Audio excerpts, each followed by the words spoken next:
دستش به خون الكنكلي سام وكنكي سام دينم إجاي سام غراتيراني ترجي تريم درون بساسام أما يوام كان تكنولوجيا أمريكا فيم إسرائيلين إجارميم الإنسان دانغا إيران جابسي سينو فياليم كايوني سام سوچي ميسايلام إيران هردفو فيم بكام وغنتو نجران بساسو فيدام غروم سامين إيران بانامي تيم دروني سن دوميسا كيسا دوكو تيم راداري جالا ملكوف غجد يوسو بريسوم سنت ساكلين سايران إنم أوغي بيا كيساتين إجارمي سن سيكوندي مراسا كيسا تيم عليلي بوسي جرام انجفنون كن إرغا قدا قبام ترامپ مادروك أبيرام جده يورو دادتوم إيران موم أتي دچي كنينجيسوم جچون دي بسافي جرتيم ورغاق أبتمام كان إيران وبي سرركام أولانا رام جراچو شاگرتي سودام أما كان راتيم لباسا بلا دقوك أبدن اندي فني ديان نجرام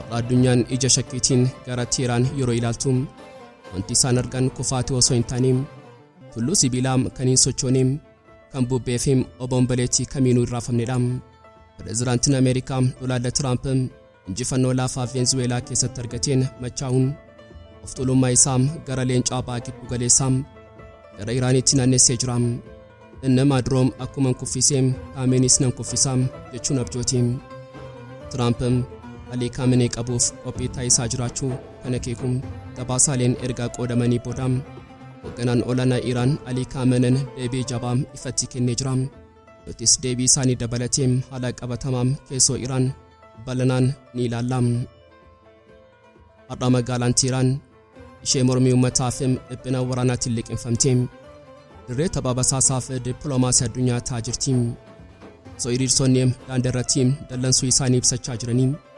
منسر إمالا تركيم حكام فدان تيفي رتيبون جيتي موتوم ما إسرائيل موساد كان إيران رتيجي فماجروم سات ليجرام علوم والفكاتون چاينانيس موتوم ما إيران جبيسوف مرتوى دبرسيتي جرتيم إجتي كنام يوانغات مرات نفانا ترتان نداجيسوم وبي كنيام لايك غوچون جلقبان أفيرا كنيام يورو مراتيم يويام الشمار كفونيم كبجم توتا دقي فتوتا كنيام كن أوروميا 24 نيوز رام نين channel YouTube كنيام فاراتاتان سبسكرايب غوچون ماتي كنيتام وبين كنيا نموتي دوبراك غوف لايك شير غوچون وليف كودون دغتنام غاتو مراتيم ترتي غاريم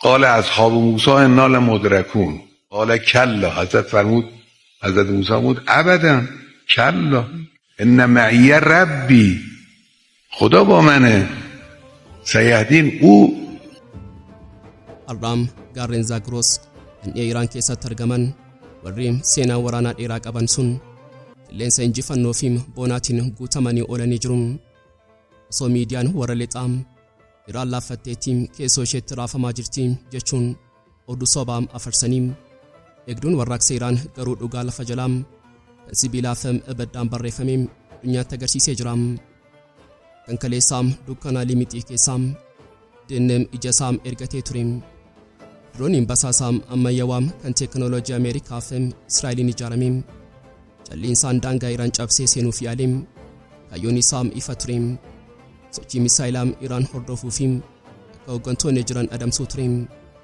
رويسان وانتوكو دغتني جروم سامين إيران بانامي تيم إنكلا سيبيلا دام دروني سون وميسا كيسا دوكو تيم راداري جالا ملكوف جدي وسو بريسوم سرنت ساكلين سايران ان اوغي بيا كيساتني جاراميسون سيكوندي مراسا كيساتيم لوك غوچون لولتون اگدوتا وراك سيران ان غاراغو باتايم دين ايغوسون فرتو توكو قفاتوكون تنو مسنام ميسايل لسياد جدموم كابككام لفراو تاليم وكنام هلكن سنا ترساسون روني دينام ليسا كيساتي بوبي سيجرام تلفربويم روني قفاميتيم افتولومام ترامپ بساسا إسرائيليتوم أجابي لفديم انجفنون كن إرغا قد قبام ترامپ مادروك أبيرام جدي يورود آدتوم إيران موم أتياسنجي سجچون دي بستيفيم ورغا قبتمام كان إيران وبي سرركا أولانا رام جراچو شاگرسي سرام Jeneraalonni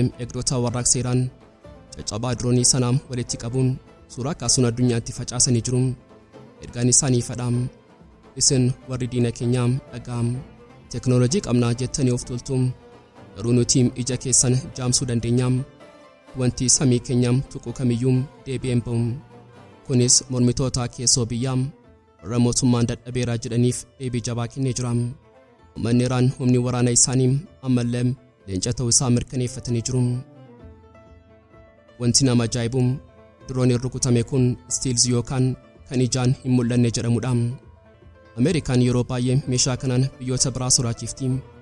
Garuu Iraan teknoolojii Raashiyaa fi Chaayinaa irraa argatteen akkasumas kalaqaam ogeeyyii ishee yaada of danda'uu keessatti horatteen diroonii kana adamsuu dandeessee jirti. Kunis kan agarsiisu Iraan waraana dhufuuf jedhuuf waraana bara 2026 guutummaatti qophooftee jiraachuu isheeti. Trump Venezuelaa seenuu danda'am garuu Iraan zoonii dhorkamaadha. Har'a dhiya Iraan keessatti loltoonnii fi uummanni gammachuudhaan ilaalchaa jiru. Caccabaan diroonii sun mallattoo kufaatii diinaati. Iraan madaa ishee dhoksachaa garuu humna ishee mul'isaa jirti. Trump Netanyahuun amma Iraanin rukutuun akka tapha Venezuelaa salphaa akka hin taane hubatanii jiru. Leenci dammaqeeraam qeensi isaas qara qabaam eenyututti dhiyaataam.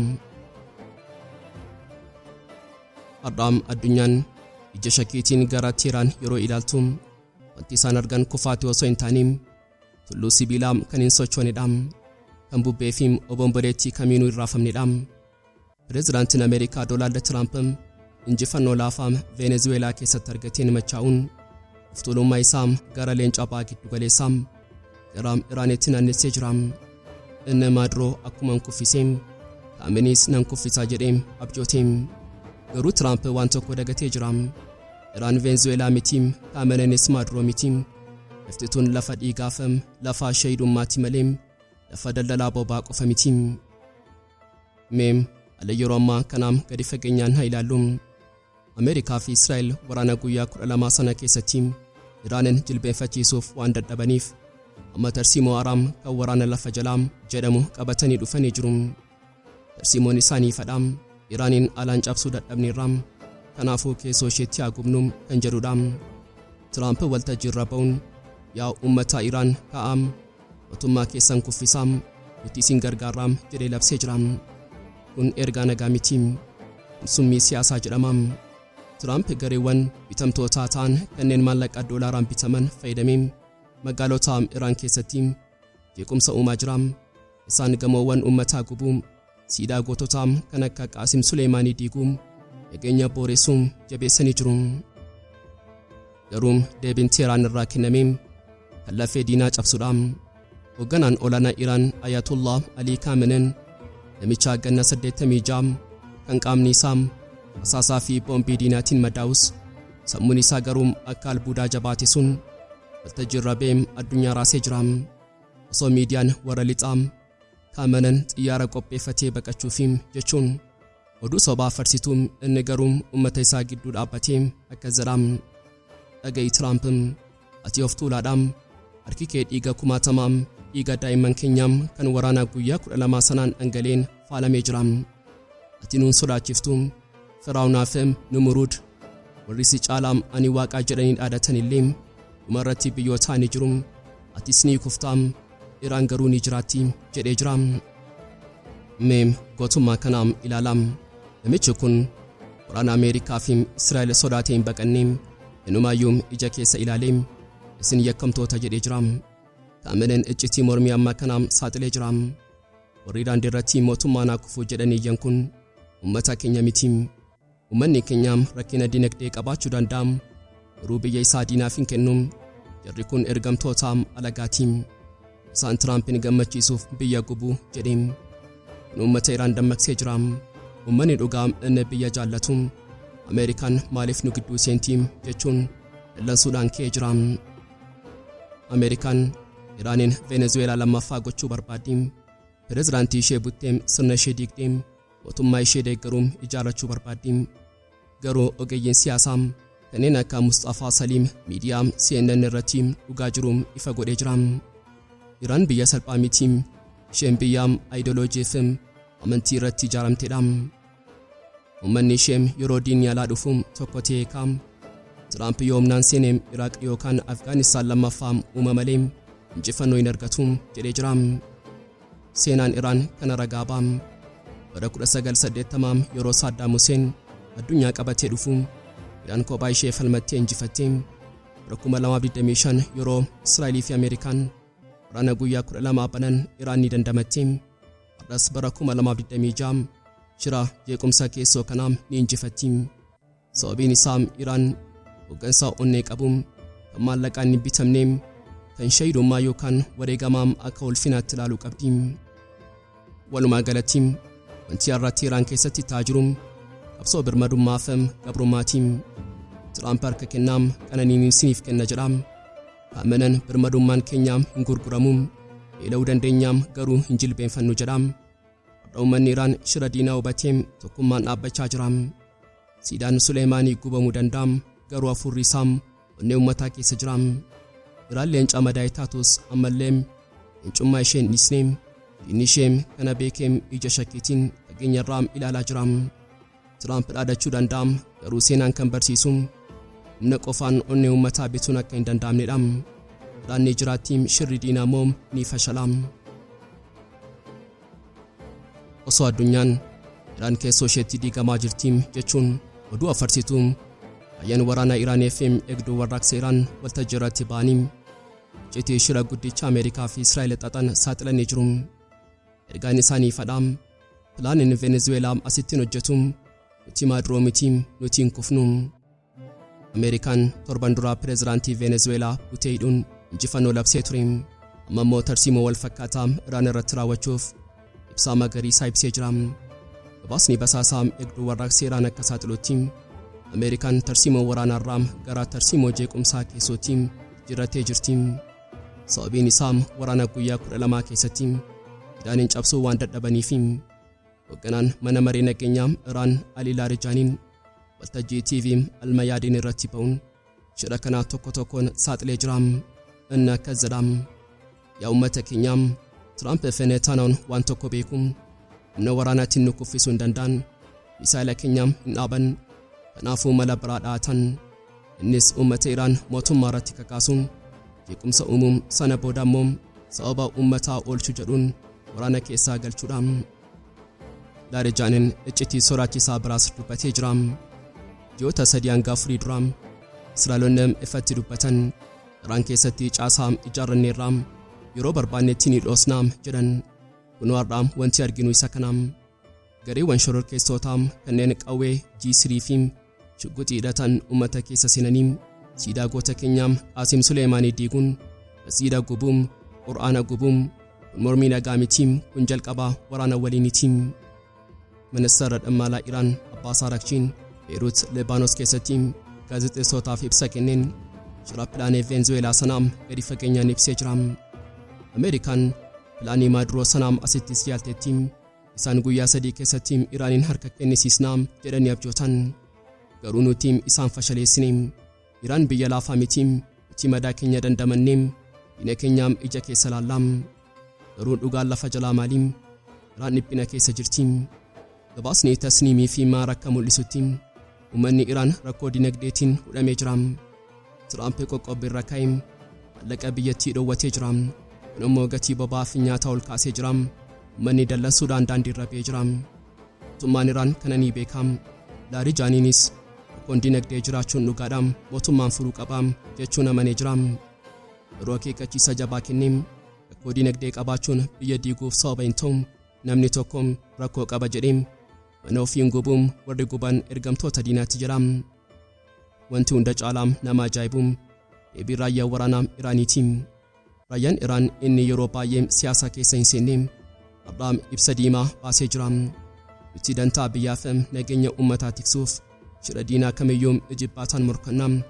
Ameerikaan yoom mirga namoomaa jettee nu sodaachisuu yaalte nuti ammoo birmadummaa biyyattiif jecha tarkaanfiin deebinee fudhanna jedhan. Laarijaaniin waan tokko ifa godhee jira. Mormitoonni kun harka duwwaa miti. Isaan buufata poolisii fi waraanaa weeraranii qawwee saamaa jiru. Kun mormii nagaarraa gara fincilaa hidhannootti ce'uu agarsiisa. kanaafuu nutis humnaan deebifnaa jedhee jira. Har'a magaalaan Tiiraan ishee mormii uummataa fi dhiphina waraanaatiin liqeeffamtee dirree ta'uu basaasaa fi dippiloomaasii addunyaa ta'aa jirti. Osoo hiriirtonni daandii irratti aarii isaanii ibsachaa jiranii ministeerri dhimma alaa Turkii Hakan Fidan waltajjii TV TRT Haber irratti ba'ee iccitii mootummaa Israa'el Mossad saaxilee jira. Hakan Fidan akka jedha yaa uummata Iraan dhagaam mormiin keessan kun qulqulluu miti. Israa'el Mossad harka keessaa qabdi. Isaan intarneetii fayyadamanii uummata kakaasanii biyya diiguuf shira xaxaa jiru. Yeroo kun milkaa'uun sababiin isaa uummanni Iraan yeroo diinni dhufuun wallaluu dhiisee diina lolaa. Israa'el ishee waraana guyyaa 12 sana keessatti Iraaniin jilbeenfachiisuu dadhabdee amma waraana saayiberii fayyadamtee karaa fuula miidiyaa hawaasaa uummata Iraan kakaasaa jirti. Kaayyoon ishee tokko qofa mootummaa Iraan keessoo isheetti diiguudha. Hakan Fidan kana hubachuun Iraan yoo nagaa barbaadde biyyoota naannoo wajjin nagaan jiraachuu qabdi. Yeroo shira Israa'el kanaaf fashaleessuu qabdi jedhee gorse. Gama biraatiin Beijing keessatti calliinsaa suukkanneessaatu dhaga'ama. Osoo addunyaan waa'ee Iraan odeessitu miidiyaan mootummaa Chaayinaa homaa hin dubbanne. Garuu dubbiimaan ministeera dhimma alaa Chaayinaa Lin Jian ergaa gabaabaa dabarsee jira. Iraan rakkoo kana keessaa akka baatu abdiin qaba. Wanti hunda caalaa nama ajaa'ibu asaasaa Chaayinaatiin. Chaayinaan afaaniin calleessuus lafa jalaan ergama addaa Zaayi Juun gara Teeraanitti ergitee jirti. Ambaasaaddarri Iraan Abdurreezaa Rahmaanii Feziliin Beijing keessatti qondaaltota Chaayinaa wajjinis mari'achaa jira. Kun maal agarsiisa? Chaayinaan Iraan akka hin kufne gargaaraa jirti. Maallaqaa fi deeggarsa siyaasaa lafa jalaan kennaafii jirti. Dhumura irrattis Iraan har'aa kallattii lamatti hiramtee jirti. Gama tokkoon Israa'elii fi Ameerikaa mormitoota kaasanii jeequmsaa uumuu barbaadu. Gama biraatiin Turkii fi Chaayinaan mootummaan hacimuun shiraam alagaam haa fashaleessuun jedhanii deeggaru. Uummanni Iraan beelaa jirraam jedhanii iyyanis shira Mossadii fi deeggarsa Chaayinaa gidduutti qabamanii jiru. Hoogganaan olaanaa Alii Khamenei nuti hin kufnu jedhee jira. Turkiinis isin hin kuftan jetti. Taphni kun tapha mormii qofa miti, tapha basaasaa fi dippiloomaasii ta'ee jira. Egaan kabajamtoota dhaggeeffattoota Oromiyaa 24 News guyyaarraaf qabannee dhiyaannee asuma irratti golama. Kanneen chaanala YouTube keenya faaraa taatan subscribe gochuun maatii keenya ta'aa. Qophiin keenya namoota hedduu bira akka ga'uuf like share gochuun waliif qooduu hin dagatinaa. Hanga xumuraatti waan nu faana turtaniif galatoomaa.